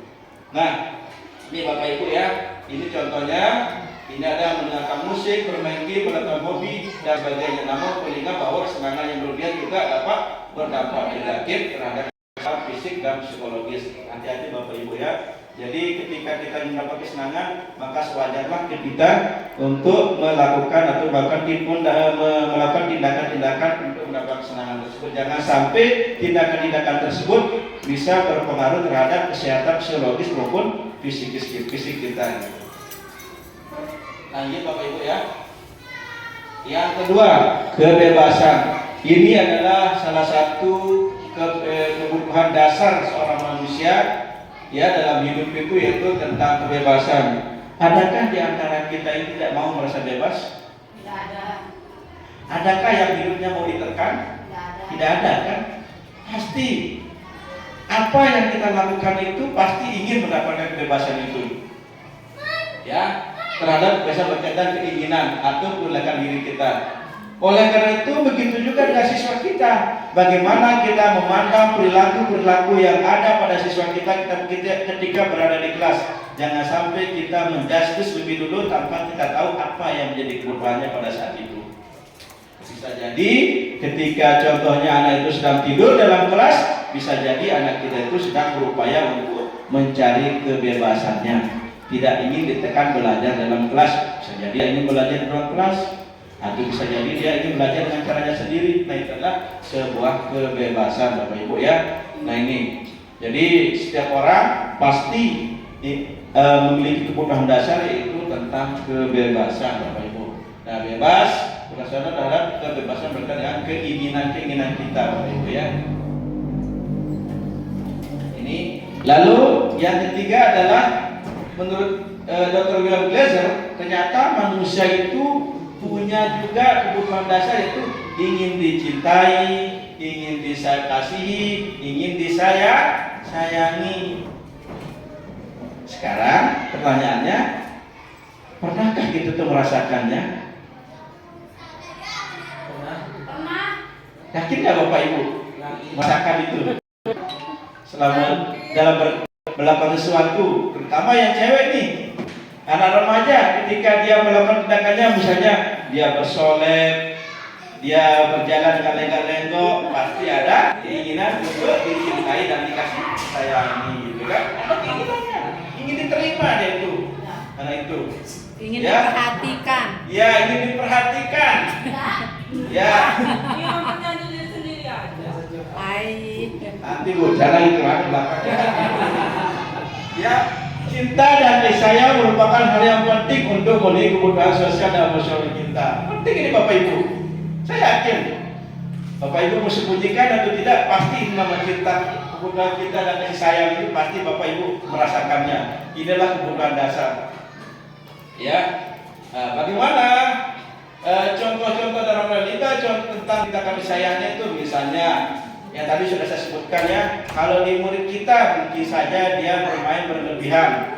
Ya, tadi sudah saya bilang tidur itu bukan berarti misalnya dia itu malas, bisa saja dia ingin mendapatkan perhatian dari bapak ibu gurunya dengan cara ditegur. Saya berikan contoh lagi sedikit dalam kisah Rasulullah ya, yang bapak ibu kenal nama Nuaiman sahabat Rasulullah. Nuaiman ya. Nuaiman itu adalah sahabat Rasulullah. Ketika itu dia berupaya dengan berbagai cara untuk mendapatkan perhatian Rasulullah. Dia sangat senang ketika ditegur oleh Rasulullah. Sampai-sampai Nuaiman itu untuk mendapatkan perhatian Rasulullah, dia meminum minuman keras. Tujuannya apa minum keras? Nuaiman, kamu tak minuman itu minuman haram. Nah, dia senang supaya ditegur. Itulah Rasulullah. Ada cara-cara yang dilakukan adalah untuk mendapatkan perhatian daripada Rasulullah, bukan main untuk minum karena keinginannya, tapi dia ingin mendapatkan perhatian. Itulah itu kisahnya. Nah itu yang itu mungkin nanti bisa kita implementasikan di dalam kelas Bapak Ibu ya. Ini lanjut Bapak Ibu. Yang keempat itu bertahan hidup. Nah ini adalah kebutuhan dasar yang paling mendasar dalam hidup manusia, adalah bagaimana kita itu mampu mempertahankan hidup. Apa yang menjadi kebutuhan hidup kita? Tentu ada kebutuhan fisiologis dan juga kebutuhan biologis Bapak Ibu. Bayangkan apa yang kita selama ini kita lakukan, apa yang Bapak Ibu lakukan, apa yang kita lakukan selama ini, datang ke sekolah, mengikuti segala sesuatu itu, mencari pekerjaan, mengerjakan sesuatu, tentu tidak lain tidak bukan adalah bagaimana kita itu bisa mempertahankan hidup. Kita butuh makanan, kita butuh tempat tinggal, kita butuh pakaian, kita butuh pendidikan, kita butuh pekerjaan. Semuanya itu adalah kebutuhan-kebutuhan yang menjadi kebutuhan kita untuk bisa bagaimana kita itu bisa bertahan hidup Bapak Ibu ya. Ini adalah contoh-contoh kebutuhan dasar, kebutuhan tentang bertahan hidup. Lanjut yang kelima Bapak Ibu ya, penguasaan. Nah ini Bapak Ibu ya, perlu kita perhatikan bahwa penguasaan adalah suatu kebutuhan dasar dalam diri manusia, bagaimana dia itu diakui, butuh pengakuan ya. Artinya setiap orang kadang-kadang punya pekerjaannya itu diakui ya, prestasinya diakui ya, segala apa yang dilakukan itu ingin diakui oleh orang. Begitu juga dengan siswa kita Bapak Ibu, jangan, ini sangat besar ya. Ketika kita melihat tindakan-tindakan yang dilakukan oleh anak kita, misalnya dengan cara menggambar bajunya ya, dia ini ada yang ahli menggambar, potensi menggambar, ketika dia gambar tangannya, dia gambar jidatnya, dia gambar segala, bisa jadi anak itu adalah bagaimana dia berupaya untuk mendapatkan pengakuan atau penguasaan dari kita. Jangan sekali-kali kita menyalahkan itu Bapak Ibu. Bisa jadi itu contohnya ya terhadap penguasaan ketika dia punya kemampuan potensi, mari kita coba bagaimana mengakui dan mengembangkan potensi pekerjaan itu. Bisa jadi dia seperti itu.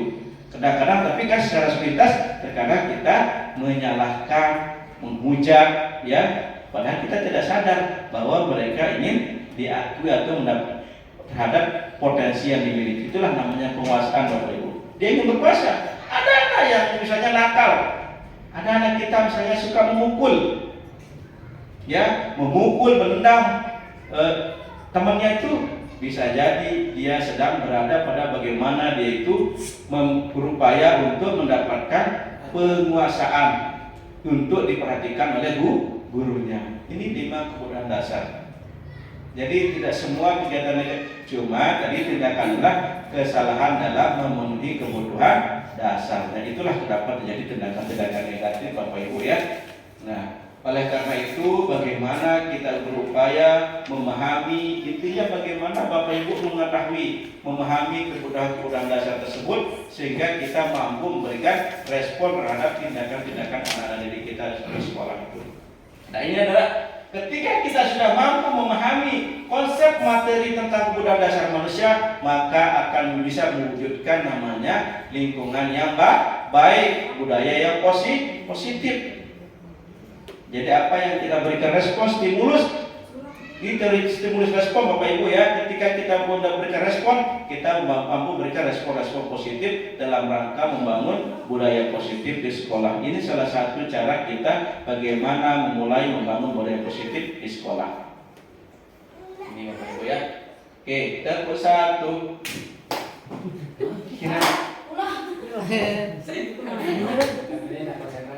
Nah, terus satu.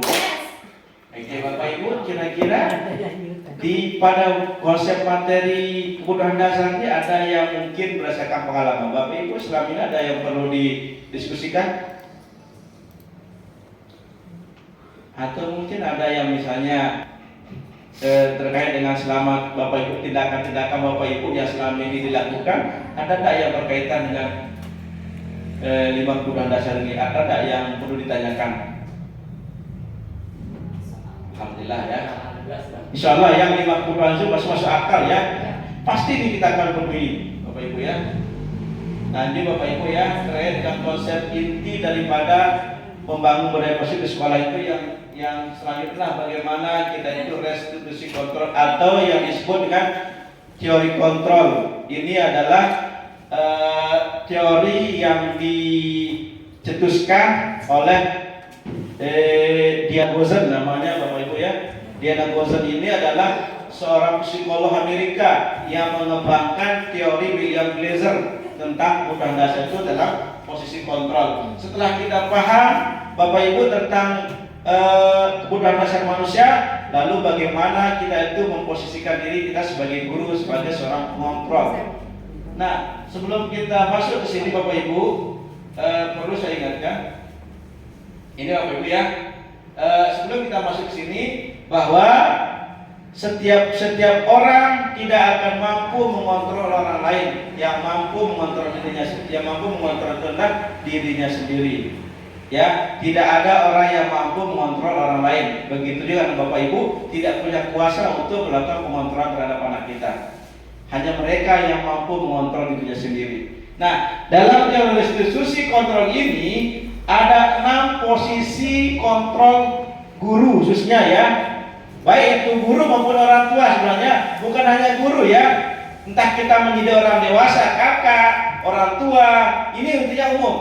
Guru dan lain-lain itu ada 6 posisi kontrol kita yang biasa terjadi ya, biasa kita lakukan, yaitu kita kadang-kadang memposisikan diri sebagai penghukum. Kadang pula kita rasakan bahwa suatu waktu kita tidak merasa menjadi penghukum, tetapi terkadang kita menjadi seorang pembuat rasa bersalah. 5 ya? Ini 5. Oke, bagus Bu. Itu namanya Bu Bilati. Bu Uta itu sudah konsentrasi gitu ya. Ya. Nah, terkadang pula nyadar atau tidak sadar kita kadang-kadang dalam mengontrol terhadap anak kita berada pada posisi sebagai teman. Ada juga yang memposisikan diri sebagai pembantu, ada juga yang memposisikan sebagai manajer. Kira-kira dari kelima posisi ini, posisi mana yang Bapak Ibu rasakan selama ini? Itu kita belok selaku atau kedua. Posisi mana Bapak Ibu? Kalau saya semuanya. Yang paling dominan dulu Pak Jum. Kalau saya di Selama ini ketiga kalau saya. ketiga sebagai teman. Bagus Bapak Ibu Jum ya. Tadi Pak Jum merasakan diri paling dominan itu sebagai teman. Kira-kira apa yang disebutkan oleh Pak Jum itu ketika nanti kita lihat teorinya benar nggak? Kita merasakan seperti itu. Kan itu ya jadi pertanyaannya. Baik, kita lanjut ya Bapak Ibu ya. Oke.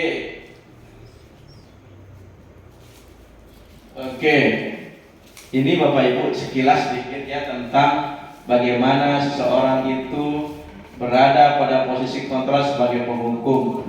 Ingat, penghukum biasanya melakukan tindakan-tindakan yang bagaimana ketika Anda berbuat ada sanksi yang harus didapatkan, yaitu baik fisik maupun non fisik, baik dalam bentuk verbal maupun non verbal. Hukuman itu ada dua ya, fisik dan non fisik, verbal maupun non verbal. Tetapi lebih contoh kalau kita itu kadang-kadang melakukan hukuman itu dalam bentuk fisik Bapak Ibu ya. Orang yang menjaga posisi hukum senantiasa mengatakan bahwa sekolah memerlukan sistem ya. Sistem itu adalah aturan Bapak Ibu. Aturan. Seorang penghukum selalu berpatokan pada aturan, sistem. Sistem adalah aturan yang harus dijalankan, yang harus ditaati oleh yang bersangkutan. Ketika tidak mematuhi aturan tersebut atau sistem tersebut, maka ada sanksi. Dan biasanya para penghukum itu dari segi bicaranya, Bapak Ibu ya, kira-kira siapa yang bisa menjadi penghukum? Kayak dari segi bicaranya seperti apa? Awas. Bu Nana biasanya. Keras.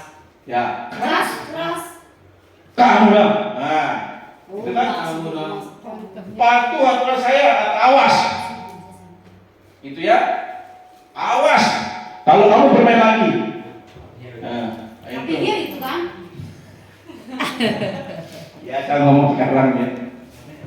Nah, itu dari segi suara. Dari segi gestur tubuh, seorang penghukum biasanya matanya melotot.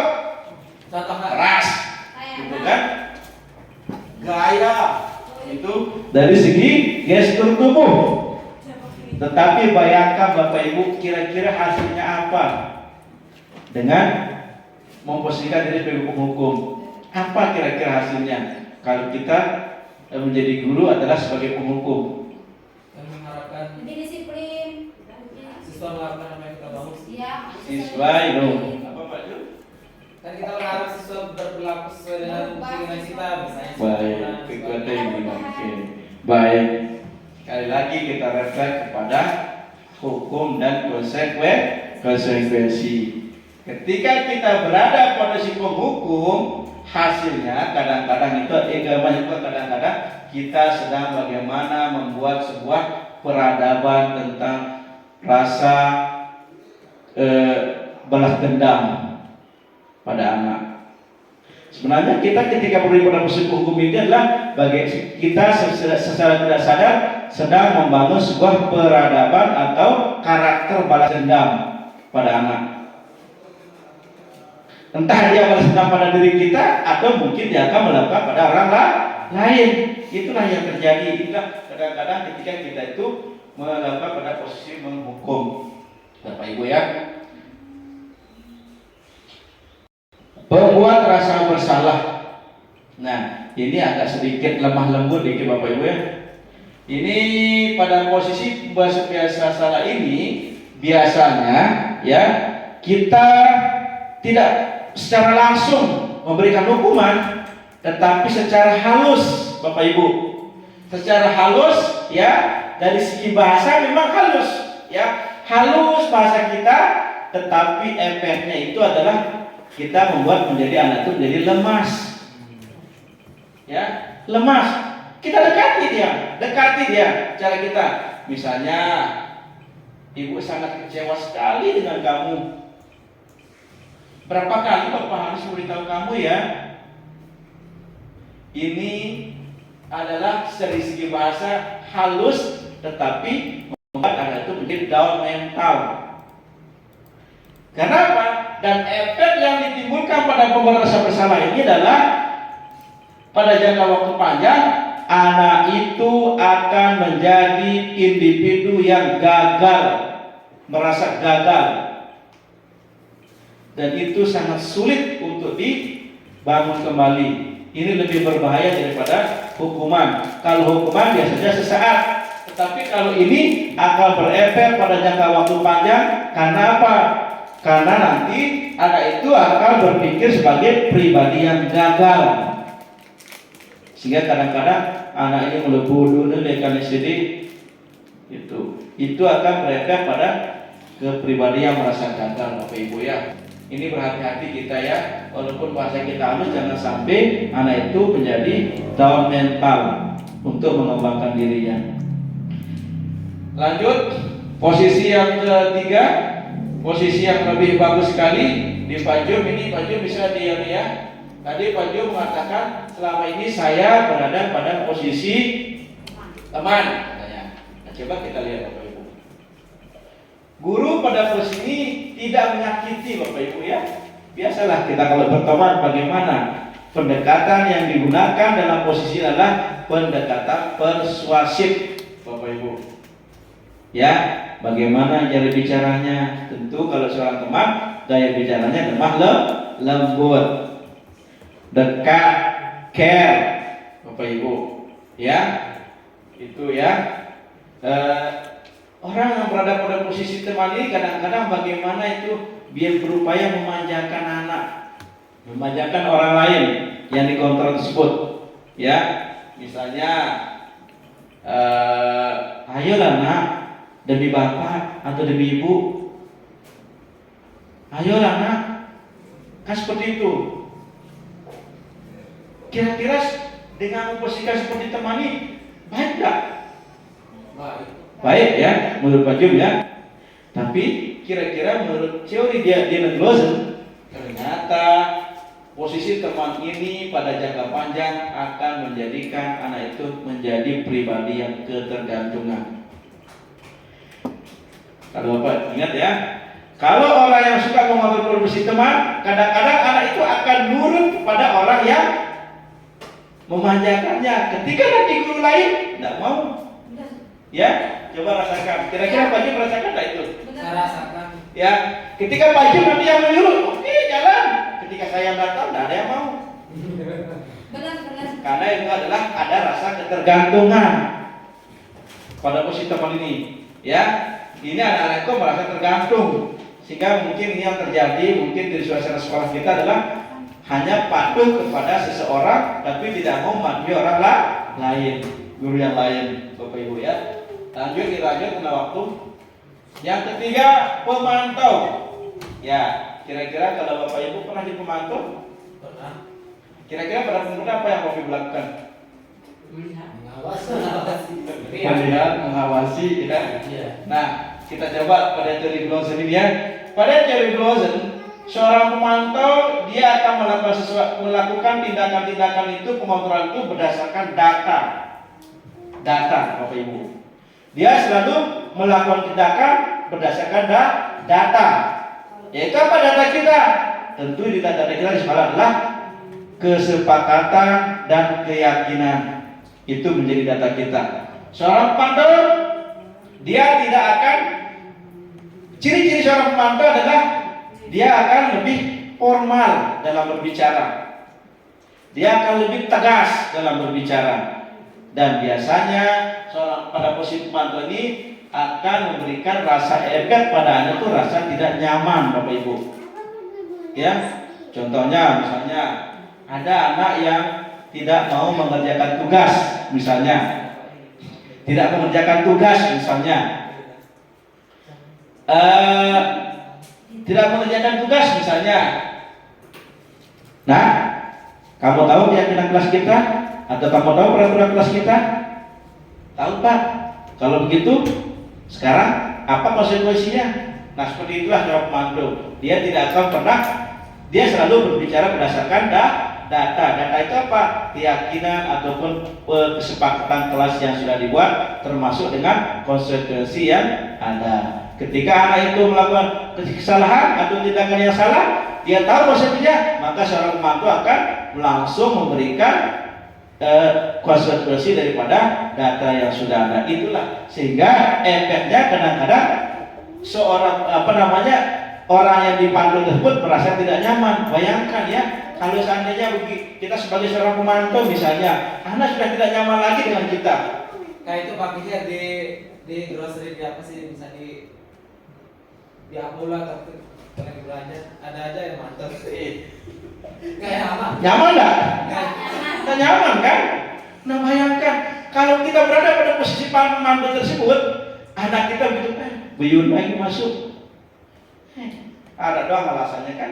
Dia berharap dia ternyata saya itu bagaimana ya? Jangan salahkan anak. Bisa jadi kita pada saat itu sebagai seorang pemandu Bapak Ibu melakukan diri sebagai seorang pemandu. Nah, yang terakhir ini yang paling poin Bapak Ibu ya. Ini include dari awal sampai akhir, yaitu bagaimana seorang pendidik atau orang tua itu mampu memposisikan diri sebagai seorang manajer. Ya, kalau manajer ini ya menurut teori Gideon Clausen, saya tidak perlu bacakan Bapak Ibu ya, terlalu panjang nanti ya. Intinya bahwa manajer itu adalah bagaimana memberdayakan peserta didik atau anak itu sendiri dalam menemukan di sini adalah bagaimana menemukan dan mencari solusi yang terbaik terhadap tindakan-tindakan yang dilakukan tersebut. Seorang manajer tentu adalah bagaimana dia mampu mengajak kliennya atau anak tersebut dalam memecahkan masalah dengan cara berdiskusi, tidak langsung mengatakan kamu salah, kamu harus begini, ya, ayolah demi anak, demi bapak, tidak seperti itu. Nah, seorang manajer adalah tidak berfokus pada kesenangan orang lain. Misalnya, seorang manajer melakukan tindakan bagaimana supaya sekolah ini bagus daripada orang tua ya. Ayo kita tidak.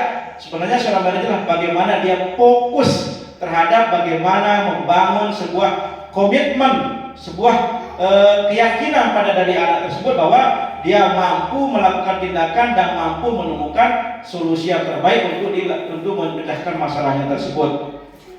Nah, apa tujuannya di sini? Apa efek daripada manajer ini? Efek panjangnya adalah bagaimana kita bisa membangun pribadi yang mandiri dan bertanggung jawab, Bapak Ibu. Ya, ketika kita berada posisi manajer, maka kita secara tidak langsung telah berupaya membangun kemandirian dan rasa tanggung jawab pada anak tersebut. Jadi ketika dia keluar, dia akan mampu memecahkan masalahnya sendiri tanpa harus bergantung pada orang lain. Beda dengan yang lain-lain tadi ya, tentu dengan efek-efek yang ditimbulkan. Contoh kalau dia teman, kita posisi teman misalnya, tapi nanti ketika dia bermasalah, yang kita saya bayangkan, ketika dia bermasalah, ketika tidak ada pajum yang bersama dia, gimana ya di masyarakat itu? Nah itu kan, dia kan sudah bergantung pada apa yang disebutkan. Dia tidak akan pernah mau mendengar solusi dari orang lain, kecuali dari orang yang dia sayang itu saja, yang dia dengarkan itu. Karena kita sedang memanjakan anak. Tapi kalau manajer ini, dia bisa tumbuh pribadi yang mandiri dan bertanggung jawab terhadap tindakan-tindakannya. Bapak Ibu, ini adalah 5 posisi manajer dengan kelebihan dan kekurangannya masing-masing, Bapak Ibu, serta efek-efek yang timbul di masa yang akan datang pada anak tersebut. Sekarang pilihannya pada kita mau berada pada posisi yang mana? Kita mau menjadi pendidik, berada pada posisi kontrol yang mana? Tetapi ingat Bapak Ibu ya, tugas kita sebagai seorang guru adalah menuntun, memberikan informasi. Kita tidak punya kewenangan kemampuan untuk merubah orang lain. Hanya yang bisa merubah itu adalah dirinya sendiri. Jangan paksakan kehendak Bapak Ibu. Ya, kita hanya bisa memberikan informasi, Bapak Ibu. Menurut Ki Hajar Dewantara bahwa pendidik atau among itu hanya bisa menuntun, menuntun seperti adalah segala kekuatan kodrat anak tersebut. Tidak bisa menciptakan anak tersebut, tidak bisa kita rubah kodrat anak tersebut, Bapak Ibu. Tetapi dengan posisi-posisi ini kita mampu merubah laku anak tersebut. Ya, baik, lanjut. Sampai sini ada diskusinya nanti, Bapak Ibu ya. Oke, kita di skenario ini lah, aja Pak ini.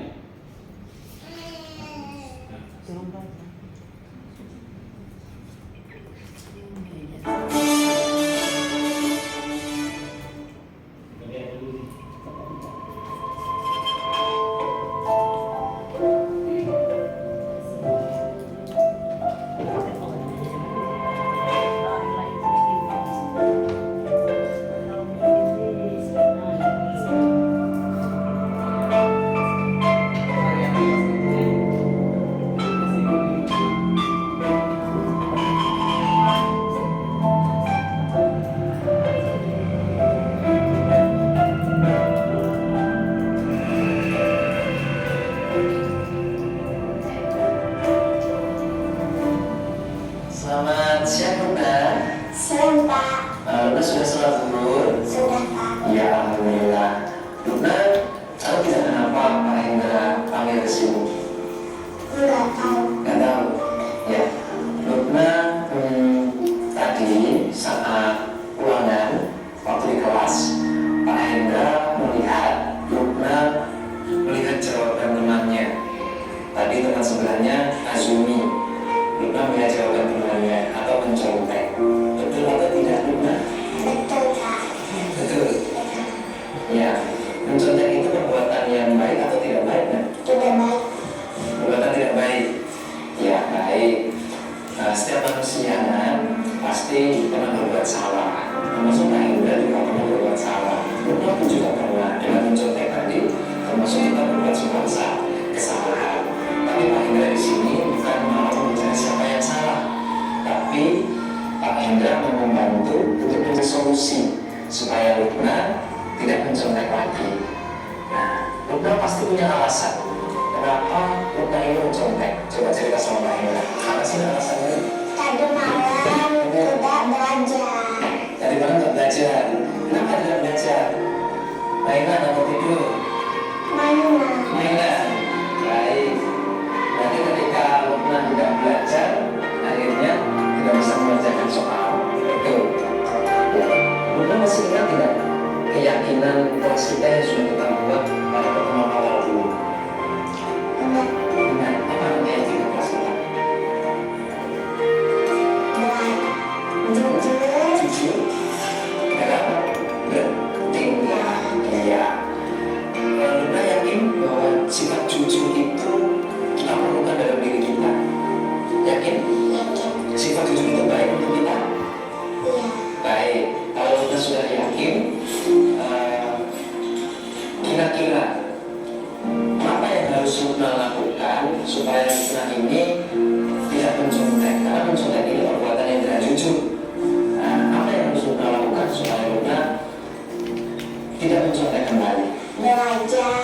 Belajar, terus Mengerjakan semampu. mengerjakan semampunya. Oke, kemudian Berdoa berdoa kepada pada ya, Allah. berdoa kepada Allah. Oke, baik. Luna sudah tahu apa yang harus dilakukan Sudah. supaya Luna tidak mencontek kembali? Sudah tahu? Sudah. Baik, sekarang pertanyaannya apa Luna mau memulai apa yang Luna katakan tadi? Hari ini Pak. Mulai hari ini.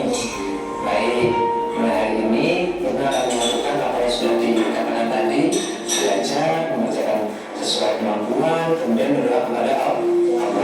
Ya. Terima kasih Luna. Pak Guru yakin Luna dapat menjadi pribadi yang lebih baik lagi, menjadi anak yang solihah, menjadi kebanggaan orang tua. Terus Luna? Ya, siap. Luna menjadi lebih baik. Siap. Oke.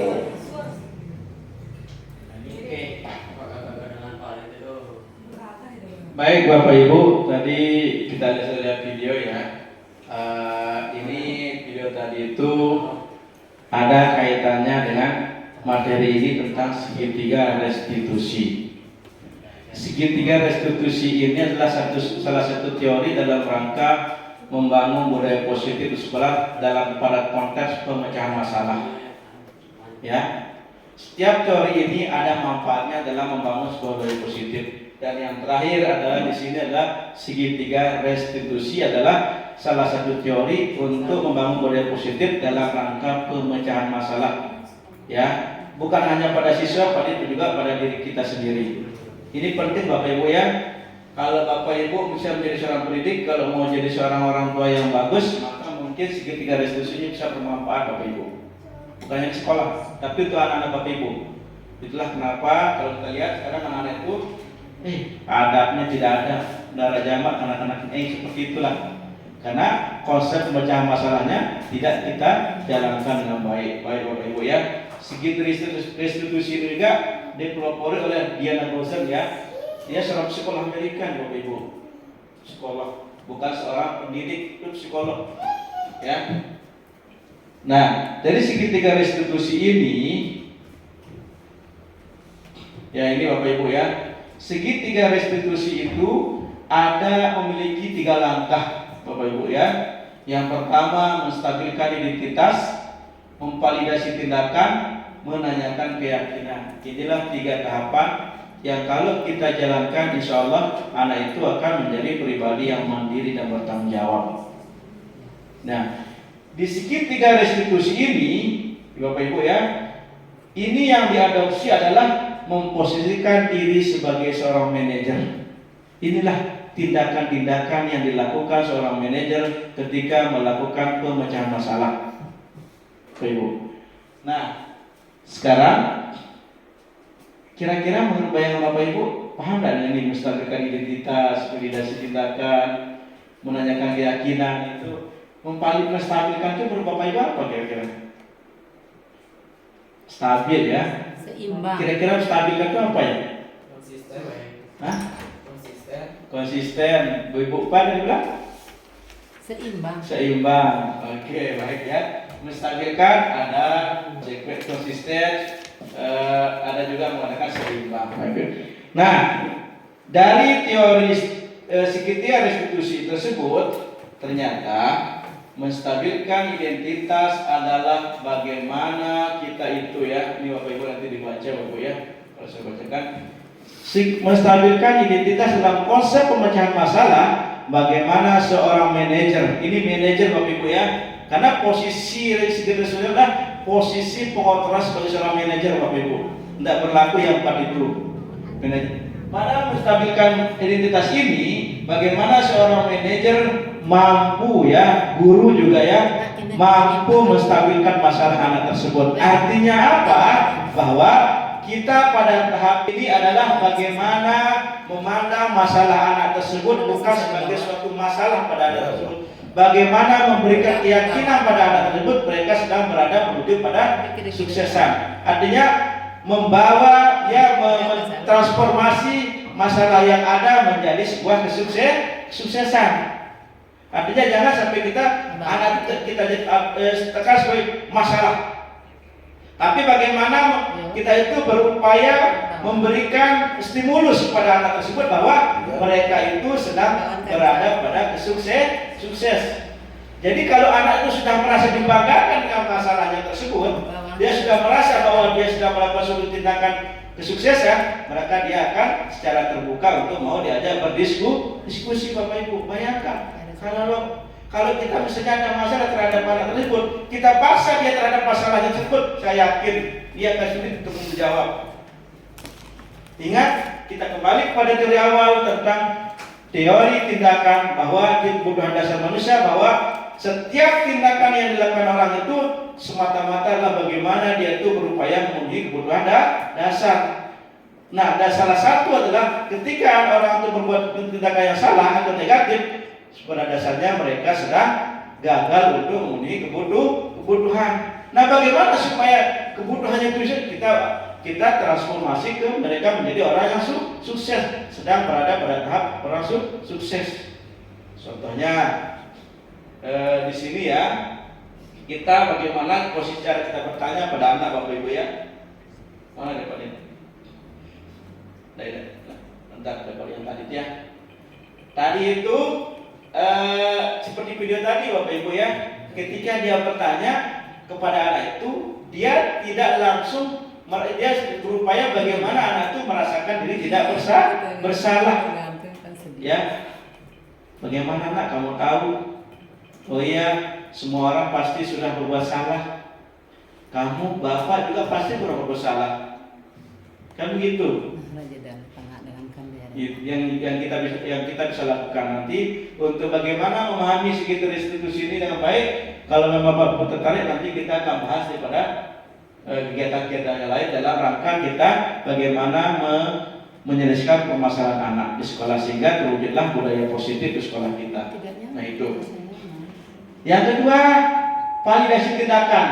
Pada validasi tindakan itu adalah bagaimana seorang manajer itu berupaya untuk meyakinkan kepada anak itu terhadap tindakan negatif yang dilakukan tersebut bahwa dia sedang berada pada posisi memenuhi kebutuhannya. Tadi saya bilang, dia bagaimana kita memberikan sebuah keyakinan bahwa dia itu sedang berada pada posisi untuk memenuhi kebutuhannya. Kita bawa mereka Bapak Ibu, ya, kebutuhan apa yang belum terpenuhi sehingga dia mau melakukan hal tersebut. Contoh misalnya Bapak Ibu ya, tadi sudah kita sudah stabilkan anak itu masalahnya. Lalu pada tahap ini kita mengatakan, oh iya, Bapak tidak tertarik siapa yang salah, siapa yang benar. Bapak sekarang itu yang penting bagaimana cara kita mencari solusinya. Kenapa di posisinya? Bagaimana cara kita menemukan solusinya? Itu pertanyaan yang bisa kita ajukan kepada anak-anak didik kita. Maka mereka pada saat itu akan berpikir, oh iya, ternyata apa yang menjadi kebutuhannya. Dia akan terbuka. Saya melakukan ini karena ini. Oh, berarti setelah dia mereka jelaskan, berarti ternyata dia pada posisi ini sedang memenuhi kebutuhannya bagian ini. Baru kita lanjutkan pada posisi keyakinan kelas. Bagaimana ketika kita paham tentang kebutuhan mana yang mereka ingin temukan, maka kita kita bawa mereka kepada keyakinan yang sudah mereka buat. Kira-kira dengan permasalahan yang dijelaskan tadi, keyakinan mana yang mereka belum bisa jalankan Bapak Ibu? Itu yang kita tanyakan. Keyakinan mana? Misalnya, seperti tadi bahwa seperti video tadi bahwa ternyata kebutuhan dasar si siapa tadi yang perempuan itu di video tadi itu, ternyata kebutuhan dasarnya adalah kira-kira apa berdasarkan video tadi? Kebutuhan dasar yang mana belum yang ingin dipenuhi di video tadi? Perhatian Bapak Ibu ya, perhatian. Menurut Pasul perhatian. Bagus, tapi ini menunjuk perspektif kita ya. Tidak ada yang salah Bapak Ibu, tergantung bagaimana cara kita memandang masalah tersebut. Satu masalah bisa banyak kebutuhan. Nah, setelah kita paham kebutuhan yang dia inginkan, maka kita bawa mereka terhadap keyakinan kelas yang sudah kita sepakati.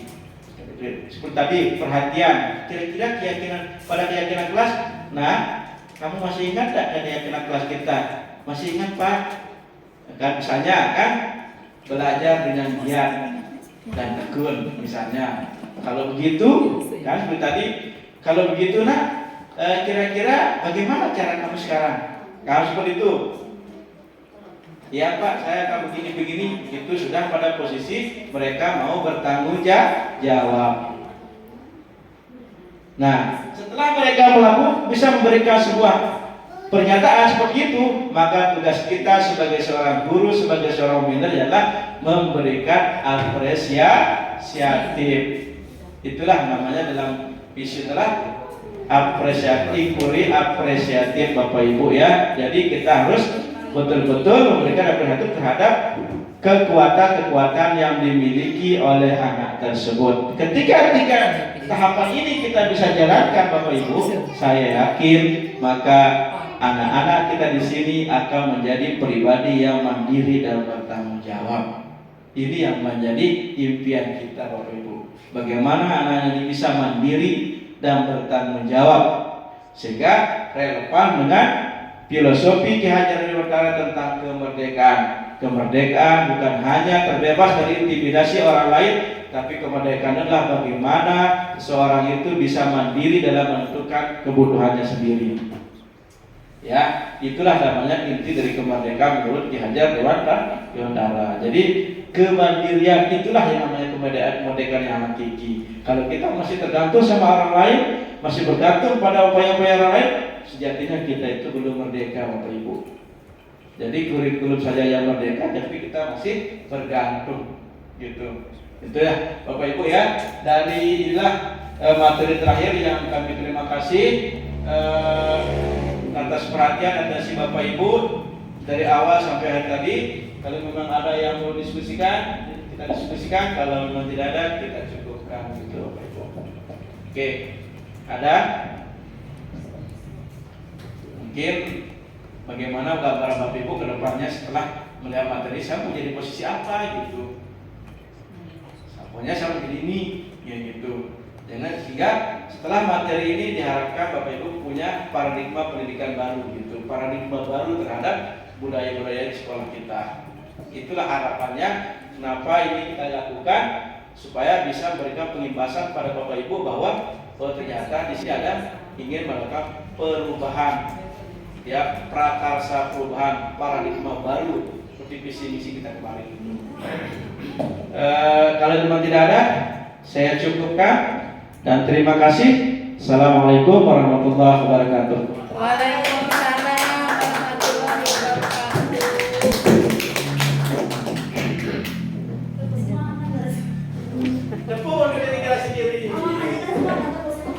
Bapak Ibu, terima kasih yang kami sampaikan. Walaupun kami di depan berdiri, di depan Bapak Ibu, Bapak Ibu mungkin merasa bosan ya, karena kami saja yang berbicara. Mohon maaf. Bagaimanapun kita berbagi ini ke depannya sekolah ini dengan mandiri. Ya, kedepannya sekolah kita mau seperti apa, tergantung dari